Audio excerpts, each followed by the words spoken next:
RTP. Está Darío Dávalos, analista energético. Hablaremos de la situación energética del país. ¿Cómo está, estimado Darío? Bienvenido a la mañana en RTP. Buenos días, gracias Darío, por la invitación. Estaba escuchando la intervención. Gracias a usted. Estimado Darío, poder conversar y entender un poco qué es lo que ha ocurrido con Colombia y estos 5 gigas que aseguró el presidente que nosotros estamos enviando. Colombia dice, ok, se están enviando esta cantidad de energía, pero es como un mantenimiento, no es una venta en sí. ¿Cómo entendemos las palabras del presidente y la explicación que se da desde Colombia? Bueno, un saludo cordial a su audiencia y al panel también. Lo que tenemos que partir es de la siguiente idea, ¿no? Y que es un hecho básicamente. Ecuador no es un gran exportador de energía, ya dejó de serlo, al menos hasta el año 2024, y eso se puede ver en las estadísticas del Operador Nacional de Electricidad, SENACE. Nosotros no somos unos grandes exportadores, lo hemos perdido entre el año 2020 y 2024, como lo digo, esto está reflejado en las estadísticas del SENACE.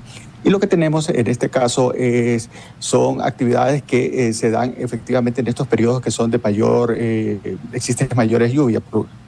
Entonces, esto nos permite tener unos embalses óptimos, como está sucediendo ahora, y la producción también de Coca-Cola, y nos genera en este caso, un excedente pequeñito. Y este excedente es lo que se ha intercambiado con Colombia. Entiendo que son operaciones que son regulares. Sí, creo que me quedé. No, lo estamos escuchando, Darío, por favor. Sí, me parece que se colgó Sí, bueno, entonces estas operaciones, de acuerdo a lo que han explicado los mismos técnicos colombianos y el mismo Ministerio de Energía de Colombia, son operaciones que obedecen a un intercambio regular dentro del mantenimiento de las líneas de transmisión que tienen ambos países. Y esto es lo que ha sucedido. Ayer explicaba el presidente de la Asociación de Generadoras de Colombia que estas operaciones no son comerciales, que sí existe un intercambio, pero que no es de carácter comercial. Y es importante señalar aquí que el año anterior Colombia en promedio día tuvo por sobre los 240 gigas de demanda, gigavatios de demanda, ¿no?, de energía eléctrica. Entonces, allí podemos entender la dimensión de lo que se ha hecho este intercambio para cumplir con estas operaciones. Es decir, no es útil para atender la demanda nacional de Colombia, sino para hacer estas operaciones. Ahora, hay que, digamos, preguntarnos cuál es la característica que define la operación que hemos tenido con Colombia, ¿no? Porque hay una discusión que podría parecer frívola, pero no la es.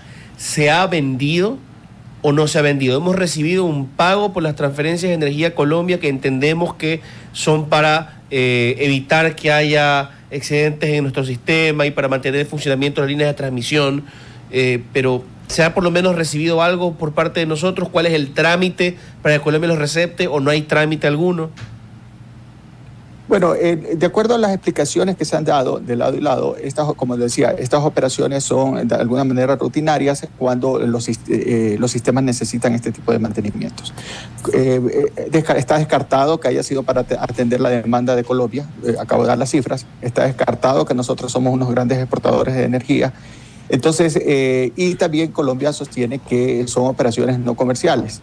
Esto significa que efectivamente hay un intercambio que para nosotros lo podemos entender como exportación y para los colombianos como importación. De hecho, así está registrado en XM, que es su operador nacional de electricidad, el equivalente un poco al SENACE ecuatoriano, como importación. Pero esta dinámica no es una operación comercial.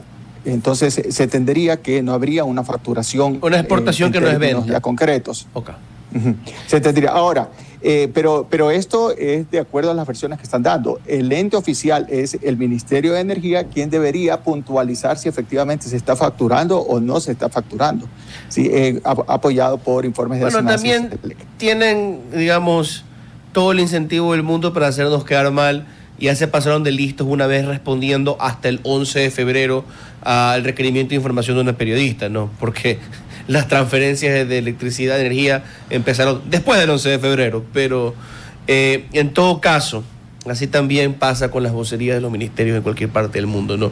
Cuando se trata de temas un poquito delicados. Pero quisiera preguntarle también sobre lo que dijo el presidente cuando mencionó que se había, ya sabemos que no es una venta, que se había exportado 5 gigas. Yo entiendo que la cifra no es equivocada porque está hablando de gigavatios hora-día a través de varios días, ¿no?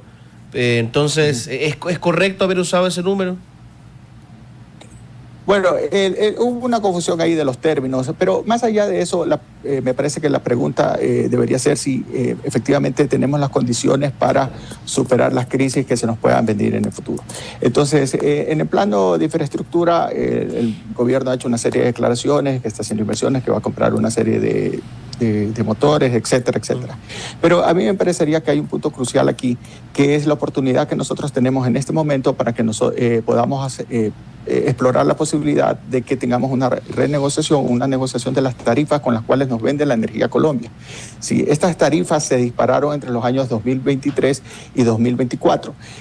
Solo para poner un ejemplo, en promedio nosotros pagamos en el año 2020 5 centavos. En el 2023 en promedio llegamos a pagar como 26 centavos del kilovatio hora. Entonces es un crecimiento bastante importante, significativo, que entre el 2023 y el 2024 fue 12 veces superior a lo que se canceló entre el 2021 y 2020 y 2022. La cifra cerrada es 615 millones de dólares. Entonces, 615 millones de dólares que nos hubiera servido para hacer otros proyectos de generación, entre ellos de energías renovables, como las hidroeléctricas y otros más también. Pero que demoran también. Entonces, me parece que esa, por ejemplo, eso necesitamos hacer urgencia ahora que tenemos una buena condición en cuanto a lluvias, que tenemos una generación que también está dándose en carácter térmico, que es complementario, y que nos permite a nosotros tener una estabilidad en el suministro de energía eléctrica.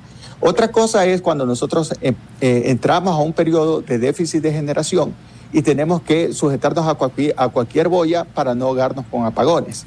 Entonces, me parece que este es el momento que se puedan establecer unos diálogos bilaterales y en el contexto de lo que está establecido en unas operaciones de cálculo complejas que son amparadas en la Comunidad Andina de Naciones, se puedan establecer diálogos bilaterales para poder establecer un acuerdo en mismos términos de que nos provean de una energía un poco más barata y no sea tan cara y lleguemos a una facturación tan gruesa como la tuvimos el año pasado, que superó los 300 millones de dólares. Ese me parecería un elemento crucial en este momento. Querido Darío, teniendo en cuenta la crisis energética que sufrimos el año pasado, ahora el presidente menciona que con seguridad que no tendremos apagones durante este año y el próximo, que la demanda energética será cubierta por las nuevas incorporaciones que se darán. ¿Cuál es su perspectiva? ¿Cómo se está desarrollando estas nuevas incorporaciones energéticas? Y si solo dependemos ahora de las condiciones meteorológicas. Bueno, en este momento las autoridades lo han puesto en su orden, ¿no? Dependemos de las condiciones meteorológicas porque llueve. Y después tenemos el tema termoeléctrico y el otro desarrollo de energía complementaria. Ahora, al respecto, creo que hay que considerar algunas variables, cómo se van comportando los indicadores en estos días, en estas semanas. Por ejemplo, las lluvias que tienen que ser continuas. 2, el funcionamiento oportuno del parque termoeléctrico y que entren en funcionamiento realmente los motores que se nos han mencionado. Solamente para el caso de Progen, para citar un momento, todavía estamos pendientes de cuándo iniciarán las operaciones. Ahí hay una serie de dificultades que entiendo las van solventando, pero se podrían haber evitado si hubieran tomado una decisión, por ejemplo, de construir los tanques de almacenamiento de combustible para que funcionen esos motores el año anterior a partir de abril, porque ya el CELEC y el SENACE tenían los informes desde marzo de que en ese sitio podrían ubicarse estos motores, pero que ya habían identificado que eran necesarios tanques. Acuérdese usted que en abril se declaró la emergencia y hubiera sido oportuno que dentro de esa emergencia se haya establecido también los procesos para la construcción de este sistema de tanquería, que no es muy grande, pero que sí requiere un buen esfuerzo. Tanquerías que tienen que ver con bombas, tuberías, entre otros. Entonces, pero todavía están en proceso, recién en diciembre, de lo que entiendo, empezaron entre enero y diciembre a construirlos y todavía creo que no terminan, de acuerdo a una información que revisé hace unos días. Hablemos del campo Sacha. Tenemos también, una última, un tercer indicador es la previsión que nos pueda hacer Colombia. Justamente allí les mencionaba que nos adelantemos un poco a explorar una posibilidad de negociación para establecer un acuerdo bilateral y nos vendan energía barata. Entonces, son variables que son muy dinámicas, indicadores que van cambiando en los próximos meses. El tema aquí es que el riesgo, digamos, que ha quedado latente es porque el año anterior el SENACE identificó a mediados de marzo una disminución de los caudales. ¿Sí? Esos están en unos informes técnicos. Identificó una disminución de los caudales en la parte sur y eso obviamente disminuye también y afecta a los embalses. Entonces fue allí que esperaron ellos unos días y recién el 15 de abril declararon que existía un déficit de generación. Es decir, de mediados de marzo hasta abril, casi un mes después.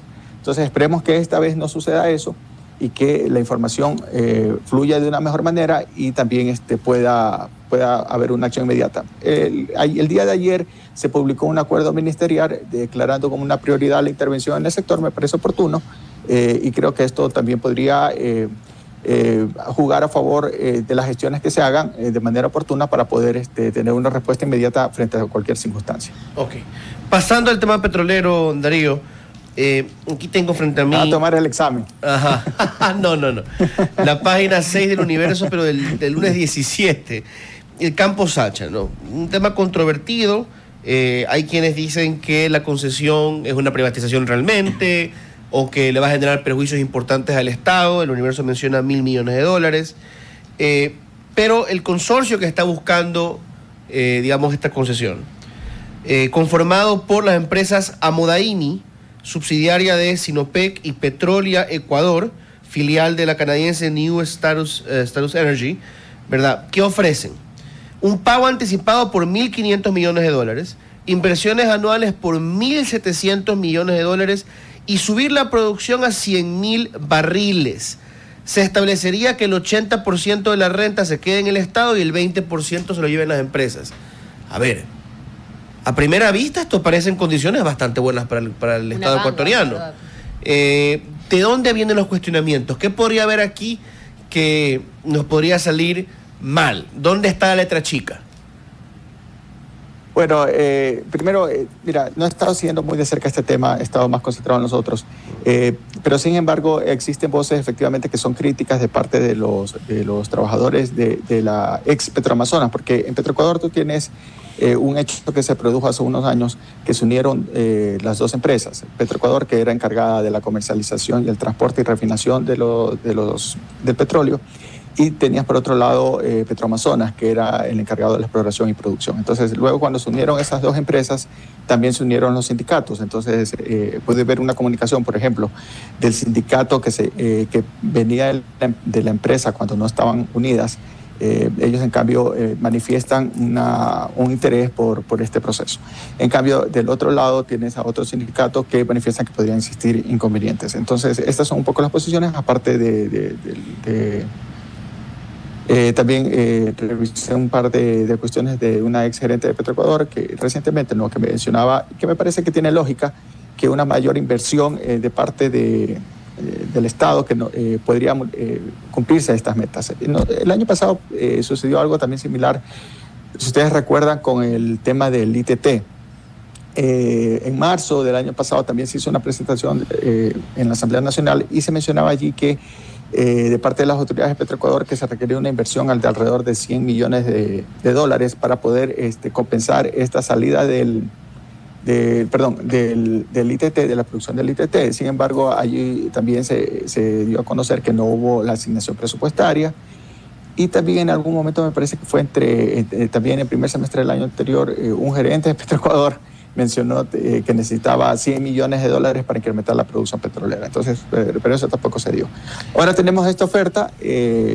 Sí habría que revisar la letra chica de este planteamiento para poder hacer una perspectiva de los beneficios que pueda tener el Estado y también que el sector privado lleve su parte, ¿no? Porque va a poner un capital para poder hacer una inversión y esto genere los recursos pertinentes. A ver, claro, pero por ejemplo, yo pienso, ¿no? Ellos ofrecen, y no es por defenderlos, pero mira, ¿no? Ofrecen 1.700 millones de inversión anual.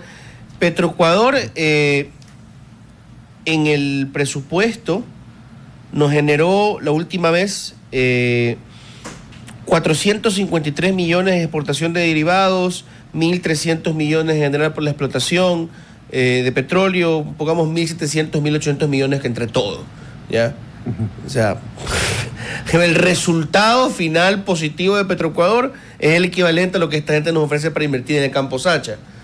Por un lado, parece demasiado bueno para cerrar lo que ellos ofrecen. Por otro lado, cuando decimos el Estado ecuatoriano tiene que invertir más, no solo en el Campo Sacha, en general, que para continuar manejando el OCP, para aprovechar los mecheros de la Amazonía, para hacer un montón de cosas, todo el mundo dice que invierta más, pero yo no veo de dónde vamos a sacar la plata. Bueno, Petroecuador, perdón, es una empresa pública y como empresa pública ellos pueden, no necesitan una asignación presupuestaria, digamos, en términos del Ejecutivo, sino ellos por ley tienen que hacer un equilibrio entre sus operaciones, ¿no? Con la misma plata que les ingresa tienen que financiar sus operaciones. El problema es que también allí que el Ministerio de Finanzas tiene un convenio con las empresas públicas y cuando estas empresas públicas están de alguna manera repuntando, les quita ese dinero para poder cubrir otros déficits que ellos tienen. Es una cuestión y claro, eso produce un desfinanciamiento de ciertos proyectos y operaciones y después están en los líos que están.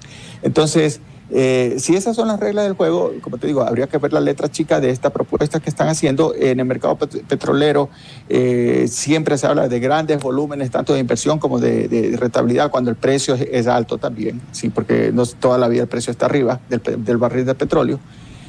Entonces habría que buscar allí un equilibrio. En contexto, refiriéndome al precio del petróleo, mira que en este momento ya hay anuncios de que se pueda resolver este conflicto que hay entre Rusia y Ucrania. Entonces, si se resuelve eso, el precio del petróleo seguramente va a tender a disminuir porque sin duda las sanciones que tiene Rusia, al menos de parte de Estados Unidos, van a disminuir y esto va a provocar que haya una mayor oferta de esta materia prima en el mercado. Entonces, lo que se nos viene es que puede haber una disminución del precio. Correcto. Veamos cómo trata, por ejemplo, este acuerdo que se quiere lograr. Cómo trata, por ejemplo, este tema si baja el precio del petróleo, ¿no? Si baja de los 80, ya tuvimos el año pasado alrededor de 60. ¿Cuáles van a ser las condiciones operativas en ese caso, tanto para el Estado como para la empresa? Ok, 8:32. Seguiremos pendientes de la situación geopolítica y también de la suerte y desavenencias que ocurren acá con la explotación petrolera y la producción energética en el Ecuador. Ojalá no regresen los apagones. Sí, si me permite solamente... Sí. Nosotros en el inmediato, por ejemplo, tenemos que resolver la cuestión de los retrasos que se están dando en la refinería de Esmeraldas. Sí, en la semana anterior nosotros se pudo conocer que se incrementó en un porcentaje el subsidio proyectado que elabora Petroecuador por galón de combustible. En este caso, de la gasolina extra, que fue en 0 en enero, pasó a 10 centavos. Entonces, eso se explica porque Petroecuador está haciendo una mayor importación de naftas, que son unos combustibles para producir la gasolina, especialmente la gasolina extra. Lo hace para la Ecopaís, pero en este caso un mayor volumen para poder atender la demanda de la extra. Entonces, solo esa operación de retraso nos cuesta alrededor, sin contar el deal, de unos 60, 70 millones de dólares. Fíjate que hay un montón de plata que se puede ahorrar el país si tuviéramos una planificación un poco más rigurosa respecto a las intervenciones en estos mantenimientos y en paradas. Y ojo también a los mantenimientos que tienen que hacerse en la libertad. Muchísimas gracias, Darío, por habernos acompañado otra vez en la mañana en RTP. RTP.